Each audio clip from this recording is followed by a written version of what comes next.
जियारनाब्ला सारा बर' हारिनि थाखाय बिथाङा जा सेक्रिफाइस खालामबाय आरो हाबा मावलांबाय बिथांनि हाबा मावनाया गुबुन गुबुन गोजौ सारिनि दैदेनगिरिफ्रा जेरै सनानि हांखोजों बर'नि जारिमिनाव लिरनानै गालांजादों बेबादिनो जियारनाब्ला सारनि मुङाबो सनानि हांखोजों लिरनानै गालांजागोन आंहा बेखौ 100% फोथायनाय दङ।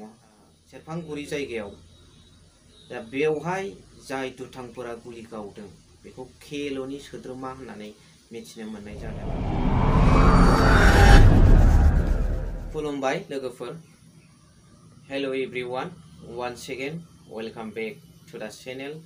दिनैनि गोदान भिडिअ'आव नोंथांमोन बयखौबो गोसो गोथारै बरायहरनाय थाबाय। लोगोसे आसा खालामो इसोरनि अननायाव नोंथांमोन बयबो मोजाङै मोजां दं। स' लोगोफोर, दिनै आङो जियारनाब्ला सारा उदां जानायनि खोथा लोगोसे मोननैसो गिख्रंथाव जाथायनि सायाव आङो खोथा बुंनो नागिरदों। स' लोगोफोर, अननानै भिडिअ'खौ जोबजासिम नायलांदो। स' दिनै जोङो नुनो मोनदों जियारनाब्ला सारा जेलाव दंफैयो। बिथांनि सेक्रिफाइसखौ जोङो गावनि खुगाजों बुंनानै फोजोबनो हाया। बर' हारिनि थाखाय बिथाङा जा सेक्रिफाइस खालामबाय आरो हाबा मावलांबाय बिथांनि हाबा मावनाया गुबुन गुबुन गोजौ सारिनि दैदेनगिरिफ्रा जेरै सनानि हांखोजों बर'नि जारिमिनाव लिरनानै गालांजादों बेबादिनो जियारनाब्ला सारनि मुङाबो सनानि हांखोजों लिरनानै गालांजागोन आंहा बेखौ 100% फोथायनाय दङ। लोगोसे बिथाङा बै समाव बर' बिमानि मेगनाव मोदै गनाय, बर' फिसाफोरनि आलाय सिलाय जानांनायखौ नुनानै हारिनि फारसे गोथौ मोजां मोननाय थानायखाय बिथाङा मोनसे हारिनि दावहायाव बारसोमबाय, मोनसे जांख्रिथायाव बारसोमबाय।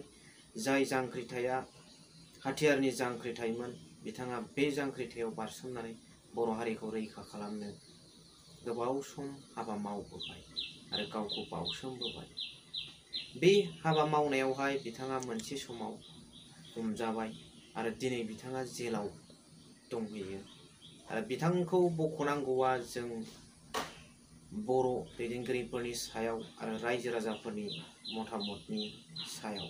दिनै रायजो राजाफोरा गोबाङानो लुबैदों जियारनाब्ला सारखौहाय खाथियाव मोनजानो, गुबुनफोरबादि बिथाङाबो उदां अखोराङाव फैनानै जाहाथे जाथिनि थाखाय आरोबाव खामानि मावबावो बेखौ जोङो लुबैदों। लोगोसे दैदेनगिरिफोरा बेखौ दायथ' लानानै बख'नानै होयोबा बयनिबो थाखाय मोजां जागौ। लोगोसे जेसेबांनाखि जेलाव दंहैयो बिथांमोन एनडिएफबिनि केडारफोरखौबो बख'जोबोब्ला मोजां जागौ। बिथांमोना उदां अखोराङावनो फैनानै न'आवनो थानानै नांगौबा खामानि मावनानै एसे एनै जाथिनि खामानि मावनानै थांनानै थाथों। दा आंनि रिकुवेस्टआ बेनो बर'नि दैदेनगिरिफोरनि सायाव जे बिथांनि जे सेक्रिफाइस बेखौथ' जों मालाबाबो बावनो हाखाया। लोगोसे बिथांखौ थाबैनो सफैयोब्ला मोजां जागौ। दा बिथांनिनो रिजाल्टआ जोङो 14 जुन 2022 आव जों मोनगोन। अब्ला साफ्रोमबो लोगोफोर आरो रायजो राजाफ्रा नेनानै थादो 14 जुनखौहाय। स' बेजों लोगोसे 12 घन्टानि गेजेरावनो बिटिआर हालामावहाय दाब दाब मोननै जायगायावहाय गुलि गावनाय जाथाय जानानै थांबाय। मोनसेया जाहैबाय सेरफांगुरि, क'क्राझार जिल्लानि सिङाव थानाय सेरफांगुरि जायगायाव। दा बेवहाय जाय दुथांफोरा गुलि गावदों बेखौ केल'नि सोद्रोमा होननानै मिथिनो मोननाय जादों।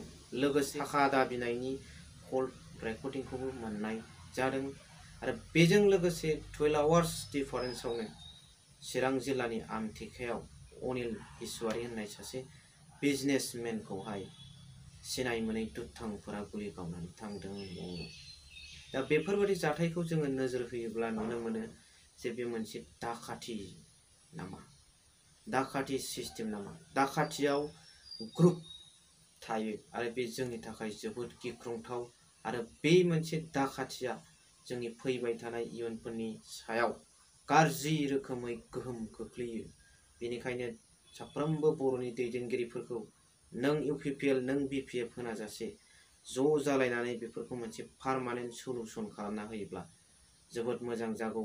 मानोना बेफोरबायदि गिख्रं थासारि फैयोब्ला जोंनि गेजेराव सान्थि जानाय नङा। लिरनाय फरायनाय गेलेनाय गासिबावबो जों बर'फ्रा आरो माखासे इनफ्रास्ट्राक्चाराव बर'फ्रा डेभेलप जागासिनो दं। बेखायनो बैफोरबादि माखासे हुरा सोमजिबाय थानाय गिख्रंथाव जाथायखौ दबथायनानै दोनोब्ला जों बर'फ्रा साबसिनै जौगानो हाबावगोन बेखौ आसा खालामबाय।